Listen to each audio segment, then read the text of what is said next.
കേരള നിയമസഭയുടെ ചരിത്രത്തിൽ ഇതുവരെ കാണാത്ത സവിശേഷമായ ഒരു രാഷ്ട്രീയ പോരാട്ടത്തിനാണ് തലസ്ഥാന നഗരി ഇനി സാക്ഷ്യം വഹിക്കാൻ പോകുന്നത്. പതിറ്റാണ്ടുകളായി ഭരണപക്ഷത്തും പാർട്ടിയിലും അനിഷേധ്യനായി തുടരുന്ന പിണറായി വിജയൻ കസേര മാറിയിരിക്കുമ്പോൾ നിയമസഭയിലെ വാക്പോരുകളിൽ അദ്ദേഹത്തെ നിരന്തരം കടന്നാക്രമിച്ചിരുന്ന വി.ഡി. സതീശൻ ഭരണതലവന്റെ വേഷത്തിലെത്തുന്നു. ഭരണ പ്രതിപക്ഷ റോളുകൾ പരസ്പരം മാറുമ്പോൾ സഭയ്ക്കുള്ളിലെ രാഷ്ട്രീയ സമവാക്യങ്ങൾ എങ്ങനെ മാറിമറിയുമെന്ന ആകാംക്ഷയിലാണ് കേരളം. വി.ഡി. സതീശൻ മുഖ്യമന്ത്രിയുടെ കസേരയിലേക്ക് ആദ്യമായി ചുവടുവെക്കുമ്പോൾ തന്റെ നീണ്ട രാഷ്ട്രീയ ജീവിതത്തിൽ ഒരിക്കൽ പോലും വഹിക്കാത്ത പ്രതിപക്ഷ നേതാവ് എന്ന ദൗത്യമാണ് പിണറായി വിജയനെ കാത്തിരിക്കുന്നത്.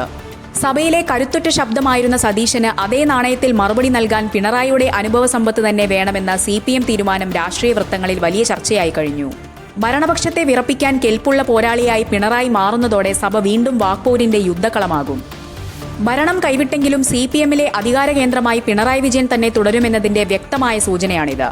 പാർട്ടിയിൽ മറ്റൊരു പിൻഗാമിയെ പ്രതിപക്ഷ നേതൃസ്ഥാനത്തേക്ക് ഉയർത്തിക്കാട്ടാതെ പിണറായി തന്നെ സാരഥ്യം ഏറ്റെടുക്കുന്നത് അണികൾക്കിടയിൽ ആത്മവിശ്വാസം വർദ്ധിപ്പിക്കാനാണ്.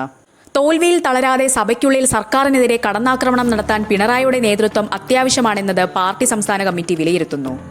മുഖ്യമന്ത്രിയുടെ ഔദ്യോഗിക വസതിയായ ക്ലിഫ് ഹൌസിൽ നിന്നും പ്രതിപക്ഷ നേതാവിന്റെ വസതിയായ കണ്ടോൺമെന്റ് ഹൌസിലേക്കാകും പിണറായി വിജയൻ ഇനി താമസം മാറ്റുക. കഴിഞ്ഞ 8 വർഷമായി കേരളത്തിന്റെ ഭരണസിരാ കേന്ദ്രമായിരുന്ന ക്ലിഫ് ഹൌസിൽ നിന്ന് അധികാരം കണ്ടോൺമെന്റ് ഹൌസിലേക്ക് മാറുമ്പോൾ അത് പ്രതിപക്ഷത്തിന്റെ കരുത്തുറ്റ പ്രവർത്തനങ്ങളുടെ കേന്ദ്രമായി മാറും. സഭയിലെ പോരാട്ടങ്ങളെ ഏകോപിപ്പിക്കാനും സർക്കാരിനെതിരെയുള്ള സമരമുറകൾക്ക് രൂപം നൽകാനും പിണറായിയുടെ സാന്നിധ്യം കണ്ടോൺമെന്റ് ഹൌസിനെ സജീവമാക്കും. കഴിഞ്ഞ 5 വർഷം നിയമസഭയിൽ കണ്ടത് സതീശന്റെ ചോദ്യങ്ങളും പിണറായിയുടെ മറുപടികളുമായിരുന്നു. എന്നാൽ ഇനി ചിത്രം നേരെ തിരിച്ചാകും. പിണറായി വിജയൻ തൊടുത്തുവിടുന്ന മൂർച്ചയുള്ള ചോദ്യങ്ങൾക്ക് മുഖ്യമന്ത്രി എന്ന നിലയിൽ വി.ഡി. സതീശൻ മറുപടി പറയേണ്ടി വരും. സഭയിലെ നയപരമായ തീരുമാനങ്ങളിലും ബില്ലുകളിലും പിണറായി നടത്തുന്ന ഇടപെടലുകൾ സതീശൻ സർക്കാരിന് വലിയ വെല്ലുവിളിയാകുമെന്ന് ഉറപ്പാണ്. പ്രതിപക്ഷ നേതാവെന്ന നിലയിൽ പിണറായി വിജയൻ എത്തുന്നതോടെ CPMന്റെ നിയമസഭാ തന്ത്രങ്ങൾക്കും മാറ്റം വരും. ഭരണപക്ഷത്തെ മുൾമുനയിൽ നിർത്താൻ സഭയിലെ നിയമങ്ങൾക്കും ചട്ടങ്ങൾക്കും കൃത്യമായി അറിയാവുന്ന പിണറായിയുടെ സാന്നിധ്യം പ്രതിപക്ഷ നിരയ്ക്ക് കരുത്തേകും. സർക്കാരിന്റെ ഓരോ ചുവടുവെപ്പും സൂക്ഷ്മമായി നിരീക്ഷിക്കാനും വീഴ്ചകൾ ജനമധ്യത്തിൽ തുറന്നുകാട്ടാനും പിണറായി നേരിട്ട് രംഗത്തിറങ്ങുന്നത് സതീശൻ മന്ത്രിസഭയ്ക്ക് കടുത്ത പരീക്ഷണമാകും. കേരള രാഷ്ട്രീയത്തിലെ 2 വ്യത്യസ്ത ധ്രുവങ്ങളിൽ നിൽക്കുന്ന നേതാക്കളുടെ ഈ പോരാട്ടം വ്യക്തിപരമായും രാഷ്ട്രീയമായും ഏറെ പ്രാധാന്യമർഹിക്കുന്നു. സതീശന്റെ പ്രായോഗിക രാഷ്ട്രീയവും പിണറായിയുടെ കണിശമായ ശൈലിയും നേർക്കുനേർ വരുമ്പോൾ സഭയിലെ ചർച്ചകൾക്ക് നിലവാരവും വാശിയുമേറും. തന്റെ ഭരണകാലത്തെ നേട്ടങ്ങൾ ഉയർത്തിപ്പിടിച്ചും പുതിയ സർക്കാരിന്റെ പോരായ്മകൾ ചൂണ്ടിക്കാട്ടിയും സഭയിൽ പിണറായി നിറഞ്ഞു നിൽക്കും. പിണറായി വിജയൻ പ്രതിപക്ഷ നേതാവാകുന്നത് ഇടതുമുന്നണിയിലെ മറ്റു കക്ഷികൾക്കും ആത്മവിശ്വാസം നൽകുന്ന ഘടകമാണ്.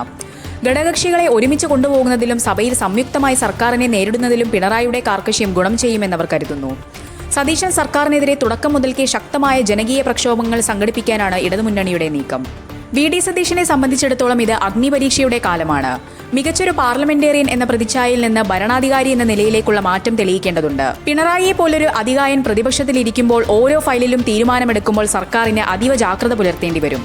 സഭയിലെ പിണറായിയുടെ ഗീർവാണങ്ങളെ സതീശൻ എങ്ങനെ നേരിടുമെന്നത് രാഷ്ട്രീയ കേരളം ഉറ്റുനോക്കുന്നു. ചുരുക്കത്തിൽ കേരള നിയമസഭയുടെ വരാനിരിക്കുന്ന സമ്മേളനങ്ങൾ രാഷ്ട്രീയ പോരാട്ടങ്ങളുടെ പുതിയ അധ്യായങ്ങൾ രചിക്കും. വേഷങ്ങൾ മാറിയെങ്കിലും വീര്യം കുറയാത്ത പോരാളികളായി സതീശനും പിണറായിയും നേർക്കുനേർ നിൽക്കുമ്പോൾ സഭയ്ക്കുള്ളിൽ തീ പാറുമെന്നുറപ്പ്. ഭരണപക്ഷത്തിന്റെ കരുത്തും പ്രതിപക്ഷത്തിന്റെ വീര്യവും അളക്കുന്ന വേദിയായി കേരള നിയമസഭ ഇനി മാറും.